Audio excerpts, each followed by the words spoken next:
Welcome back to the GSMC Sports Podcast. We just finished up giving the winners and losers from day one of NFL free agency. Now, we are going to get into the NFC East free agency drama that took place. I do want to briefly touch on a couple teams that were in my gray area for winners and losers, and they are relevant to this segment. In terms of, we have a couple NFC East teams, starting off with the Philadelphia Eagles. I consider them to be somewhere in the middle when it comes to winners and losers so far, where they bring in Saquon Barkley, they lock down offensive lineman Landon Dickerson, and they sign edge rusher Bryce Huff. Saquon, the deal is nice, the fit seems like it's going to be good, but I also don't think that running back was one of their top needs. He's definitely an upgrade from DeAndre Swift. I feel like there's probably some sort of an element in terms of poaching off one of your division rivals, fan favorite players, that probably is pretty sweet for them as well. I can just imagine Saquon probably taking those games personally based off of the ownership not wanting to pay him the contract, despite him wanting to stay with the Giants for as long as possible. But I just think that the defense is a real concern. We saw them lose their top two tacklers from their Super Bowl run, and they're yet to really address that yet. Now, they did draft Nolan Smith, I believe his name is. I always blank on his last name, but the linebacker out of Georgia that they took late in the draft last year was Nolan Smith. They took him 30th overall. He had a pretty disappointing rookie season. Now, maybe he can bounce back this year, but they definitely do need help in that linebacking core. They get to bring in Bryce Huff, who, again, is a very nice player. He's been more of a rotational guy up to this point. He only played 42% of defensive snaps for the Jets last season. He started 7 games in the 2021 season, hasn't started a game in the rest of his 3 years. Now, he still gave really good production last year as a rotational piece, and I think that he can fill in, especially with the absence of Fletcher Cox, who just retired for the Eagles. But I do think that they are still a couple moves on that defensive side of the ball away. I like the addition of Vic Fangio as their new defensive coordinator. I think that that's an upgrade as well. And maybe he, who at times has been known to be a little bit blitz heavy, could make up for some of the lack of strength in the secondary. Kevin Byard just left in free agency as well, I believe, so he will not be back with the Eagles. That was one of their deadline moves as well. But all in all here with the Eagles, I think that it's definitely a nice step forward. I'm not really a believer in being able to win a Super Bowl in March as it is. And a lot of people are really hopping on the train here in terms of the Eagles being back on their way to a Super Bowl. I think they still have a couple moves to make in order to actually solidify that.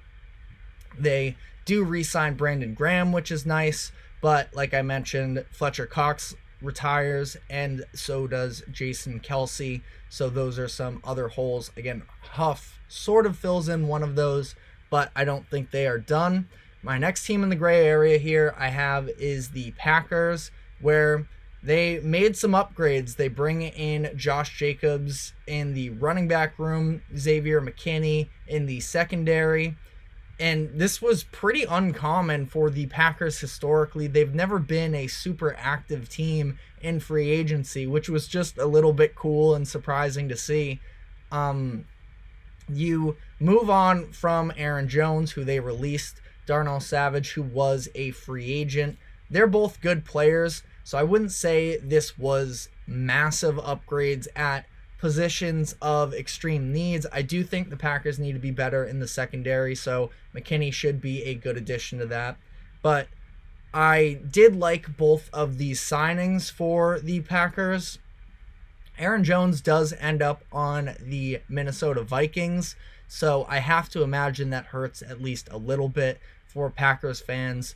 But they, all in all, again, solid plays for both of these. They do also move off of David Bakhtiari, so he, even more so than Aaron Jones, but had been a staple of the Packers for a while. Since 2013, had multiple All-Pro selections for them, but he's been injured in 2 of the past 3 seasons where he was only able to play 1 game.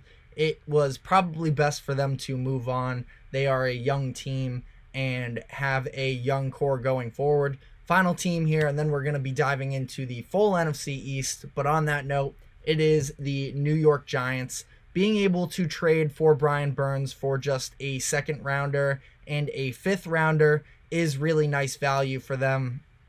They coughed up money to extend him to a 5-year contract that could be worth up to $150 million deal. $87.5 million of that is guaranteed. So they paid him. Burns is great.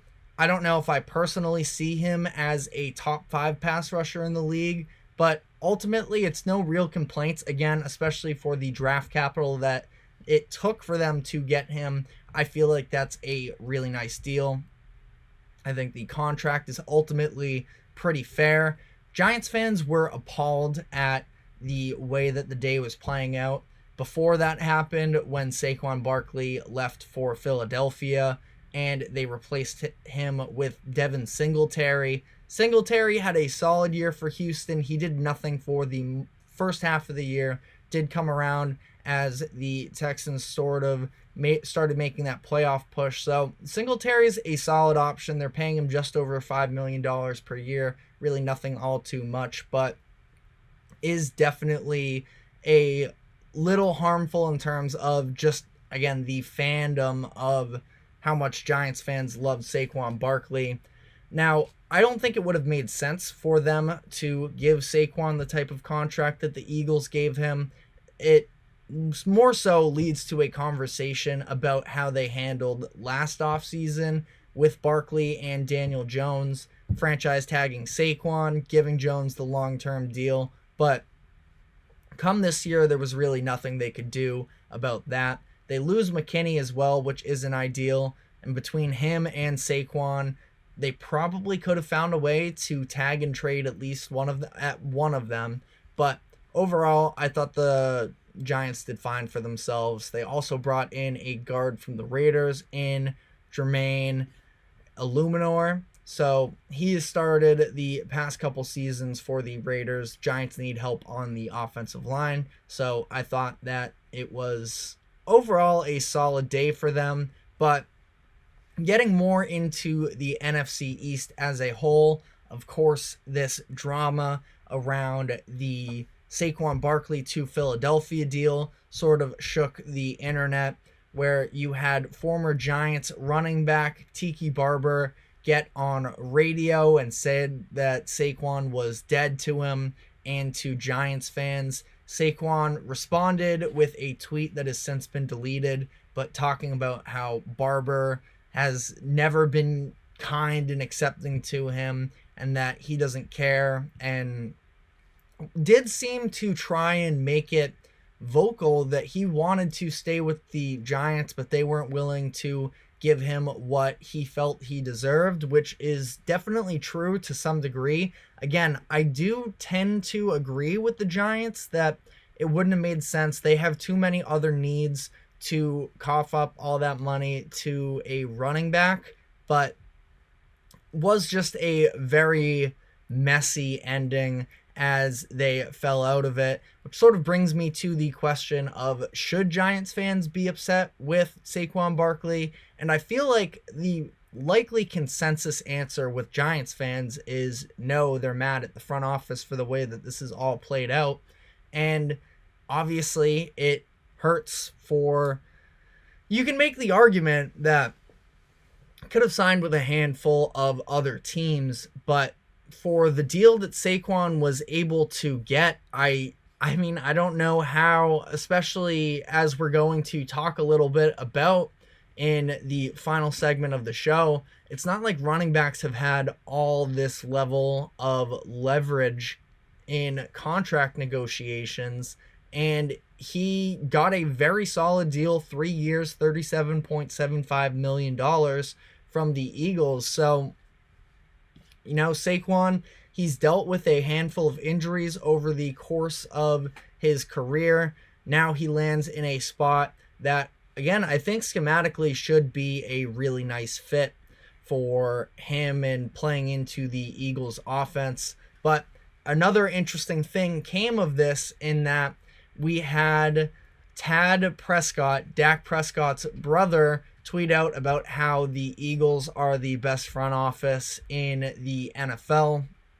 This came after the Saquon signing and the fact that the Cowboys have been very uneventful in these early stages of free agency, and it just adds to the further drama around the Cowboys. I don't want to harp on it all too much in terms of the all-in quote from Jerry Jones.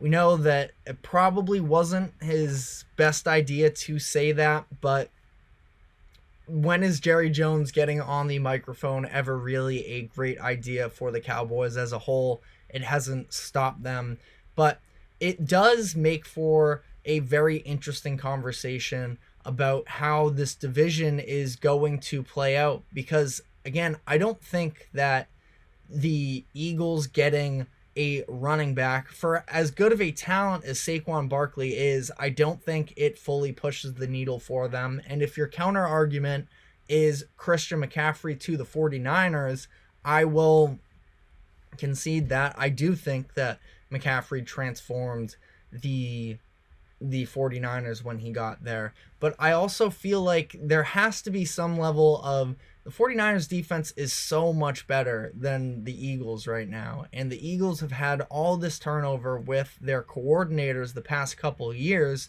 I just don't think that saying you have this running back, you went out and you got DeAndre Swift last season. Now, Saquon is definitely better than DeAndre Swift when he's playing, but there's also still concern in terms of whether or not Saquon can be a healthy guy throughout the course of the season. And obviously I'm not rooting for him to be injured. I think that it would be a lot of fun to see how this all plays out, but it's going to come down to, can Jalen Hurts sort of return to form after a disappointing season last year? And what are they going to do to address the defense? Because I do feel like outside of that front line where they have a lot of talent, I think that they are pretty vulnerable on the defensive side of the ball. And I don't know. I just think that it's so pointless, really, to call the division like already when we are a day into free agency. There's so much that has to go on from here. But that also being said, there is going to come a time where the Cowboys are going to have to make a move one way or another. I don't think that they can fully run this all back next year, where they were a very good regular season team and they still have plenty of talent on the roster, but you bring back your quarterback, you bring back your head coach, you do lose your defensive coordinator, but I would have assumed that after the way that playoff game against the Packers went, they weren't going to bring him back, because you have to change something. And as of right now, the only changes have been losses, where they are down 3 of their key guys from last year in Pollard, Biotish, and Armstrong. So, and Stephon Gilmore as well, I believe, is exiting the team as well. So I would prefer their moves to be on the defensive side of the ball. I think probably more so specifically with linebackers. I think they could definitely get some help there. A little bit of an underwhelming group last season. I thought that they were fine in terms of their secondary when they played man coverage through the course of the year. It was just a little bit of a weird transition. I'm not sure why they decided to play soft coverage against the Packers in that wild card game, but they do have guys still in Diggs and Deron Bland that, while they can be a little bit hit or miss on individual plays, they do still have a lot of talent. And I'm just very curious to see how the Cowboys are going to turn this thing around, because I do consider them losers up to this point in free agency. But that is all we have time for on this subject. We are going to be taking our final break, and when we come back, we will be talking about some breaking news as well as the running back market as a whole. So stick with us, and we will be right back.